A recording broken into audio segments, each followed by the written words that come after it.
Big breaking coming in. Ravindra Jadeja and KL Rahul have been ruled out of the Indian team for the second test match against England. This is a big news. Now, Ravindra Jadeja sustained a hamstring injury on day 4 of the first test match that India lost against England. Whereas if we talk about KL Rahul, he complained of right quadricep pain, and this has been mentioned in BCCI's official release ahead of the second test match.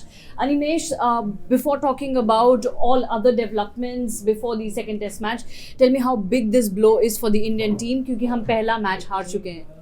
Losing an all-rounder like Ravindra Jadeja is a really big blow, और खासकर जब वो इतना perform कर रहे हो, क्योंकि बहुत मुश्किल से कहीं ना कहीं थोड़ा सा आउट ऑफ फॉर्म नजर आ रहे थे. उसके बाद जिस तरह से उन्होंने विकेट झटके और पहली इनिंग में जो बल्लेबाजी की, तो ये कहीं ना कहीं टीम इंडिया के लिए बहुत कह सकते हैं कि उसको मुश्किलों में खड़ा कर देगा. और पहले मैच में हैदराबाद में जो हार मिली है टीम इंडिया को, उसके बाद कहीं ना कहीं वो उम्मीद कर रहे होंगे कि रविंद्र जडेजा उनके लिए की एसेट थे, उनको खोना.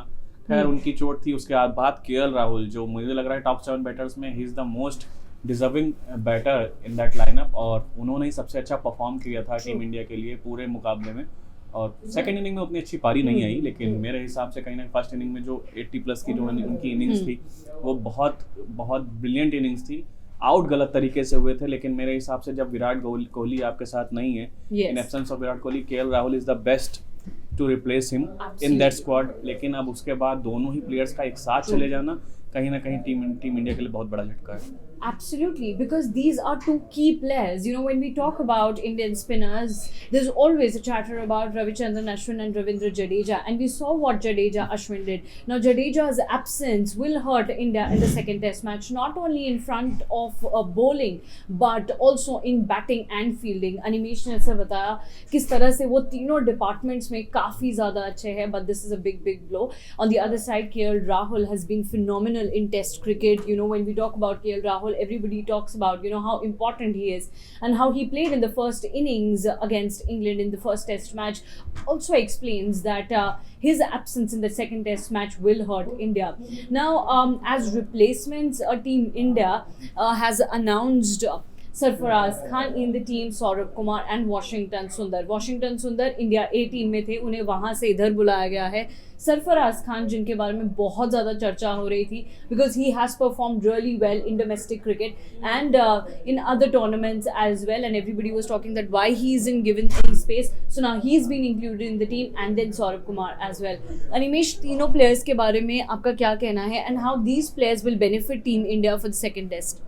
देखिए, फर्स्ट नेम में सरफराज का ही लूंगा, क्योंकि it's a big breaking in terms of, क्योंकि जिस तरह से ट्विटर फैंस रिएक्ट करेंगे, क्योंकि आप पिछले 2-3 साल का ट्विटर ट्रेंड उठा कर देख लीजिए, जब भी टीम इंडिया अनाउंस होती है, स्क्वाड अनाउंस होता है, वहाँ पर तुरंत सरफराज का नाम ऊपर आके दिखने लगता है कि इतना कंसिस्टेंट परफॉर्मेंस के बाद भी कोई क्रिकेटर इस तरीके से नज़रअंदाज क्यों किया जा रहा है. और सरफराज वो डिजर्व तो करते हैं प्लेस, लेकिन एक उनके साथ दिक्कत ये रही कि जब भी उनको कहीं ना कहीं स्क्वाड में मौका मिला है तो वो परफॉर्म नहीं कर पाए हैं. आप लेकिन उसके बाद भी उन्होंने जिस तरह से अपना फर्स्ट क्लास में जो उन्होंने ग्रो किया है और अपने आप को जिस तरह से कंसिस्टेंट रखा है एज एन बैटर, और खासकर टेस्ट क्रिकेट में, तो वो मेरे हिसाब से अब देखने की बात होगी. और क्योंकि जिस तरह से अभी बहुत सारे जो सीनियर प्लेयर्स हैं वो अवेलेबल नहीं है, कोहली अवेलेबल नहीं होंगे आपके पास, केएल राहुल नहीं होंगे, तो यहाँ पर स्क्वाड में भी आपको जगह मिल सकती है. और जिस तरह से कहीं ना कहीं जो आपका बैटिंग लाइनअप है, वहाँ पर भी कोई खास परफॉर्म नहीं कर पा रहे हैं. शुभमन गिल भी आउट ऑफ फॉर्म है, बिल्कुल. तो यहाँ पर एक मौका बनता है सरफराज के लिए टीम में रिप्लेसमेंट की तरह आना, लेकिन अपना एक चांस क्रिएट करना कि वो प्लेइंग 11 में भी खेल सकते हैं.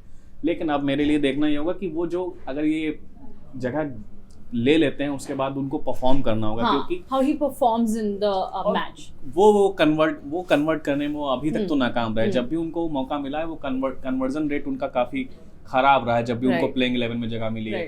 अब इस लिस्ट में दूसरा नाम है वॉशिंगटन सुंदर. उनकी काबिलियत से तो हम बिल्कुल वाकिफ हैं, और मैं ये नहीं कहूँगा कि जडेजा के रिप्लेसमेंट की तरफ वॉशिंगटन सुंदर को देखा जाना चाहिए, पर युवा खिलाड़ी हैं, बहुत स्मार्ट क्रिकेटर हैं इन माय ओपिनियन. और वो जिस तरीके से गेम को बदलने के लिए कहीं ना कहीं कॉन्फिडेंस लूज नहीं करते. अगर मान लीजिए उनका इकोनॉमी रेट खराब भी जा रहा है, बहुत ज़्यादा उन पर छक्के पड़ रहे हैं, चौके पड़ रहे हैं, लेकिन वो निराश नहीं होता, कुछ ना कुछ नया ट्राई करते रहते हैं. और हैदराबाद टेस्ट में हमने यही मिस किया कि बॉलर्स कहीं ना कहीं जो लाइन से भटके, हाँ बिल्कुल लाइन से भटके, और कहीं ना कहीं कुछ नया ट्राई करने में उन्होंने बहुत ज़्यादा समय लगा दिया. तो वो कहीं ना कहीं टीम इंडिया को वहीं वो बैकफुट पे लेके गया था. मेरे हिसाब से ये काम करने में वॉशिंगटन सुंदर बहुत महारत हासिल रखते हैं. अब इसके बाद जो तीसरा नाम है वो बड़ा नाम है, ऐसा नहीं है कि वो डोमेस्टिक क्रिकेट में एक बड़ा नाम बन चुके हैं, बहुत लंबे समय से इंडिया ए का हिस्सा रहे थे पिछली बार। सौरभ कुमार, और अपनी फिरकी के जादू चलाने में बहुत माहिर हैं। उनका नाम मैं ये बताना चाहूँगा, जब बांग्लादेश के साथ इंडिया ए का मैच हुआ था वहां पर इस स्पिनर ने 6 विकेट झटके थे, तब से इनका नाम बूम हुआ था और इंडिया ए के साथ काफी बार जुड़ चुके हैं और डोमेस्टिक में बहुत अच्छे उनके बॉलिंग रिकॉर्ड्स हैं। हाँ। और बैट से भी मतलब जैसे अश्विन एक बैट से अच्छा परफॉर्म कर सकते हैं, वो काबिलियत भी सौरभ के पास कैपेबिलिटी है। तो अच्छा खासा एवरेज है 27 का, तो वो मेरे हिसाब से कहीं ना कहीं सौरभ भी एक की रोल निभाएंगे। और लेकिन मेरे हिसाब से कहीं ना कहीं मैं ये कहना चाहूंगा सौरभ एज एन टीम के साथ जुड़ तो रहे हैं, लेकिन कुलदीप की मौजूदगी में उनके जगह बना पाना बहुत मुश्किल होगा। Now, obviously, this is something really important that we are discussing right now, because nobody knows what playing 11 team India will announce ahead of the second test match, because now they have announced 3 players. They have announced Sarfaraz, Saurabh and Washington. But will these 3 players get a chance in the 11? That's a very important question, because right now we have 2 spots to fill. KL Rahul and Jadeja were there in the first test match. Now, who will fill their place in the 11? We don't have Virat Kohli, which means that this team will have to think about the players in their 11. So this is going to be really very tough for Team India, and especially when we have lost the first test match, because पहले test match के हारने के बाद आपको जब दूसरे test match में जाना होता है तब आपको और चीज़ें ध्यान में रखनी होती हैं, एंड स्पेशली इंडियन कंडीशंस हैं तो स्पिनर्स का रोल भी बहुत इम्पॉर्टेंट हो जाता है और बहुत मैटर करता है। तो देखना होगा कौन से प्लेयर्स होंगे 11 में। But this is big breaking news that Jadeja and KL Rahul have been ruled out of the Indian team for the second test match. But let me tell you that in India A team, Saransh Jain has been included because Washington Sundar has been shifted from India A to the main team for the second test match.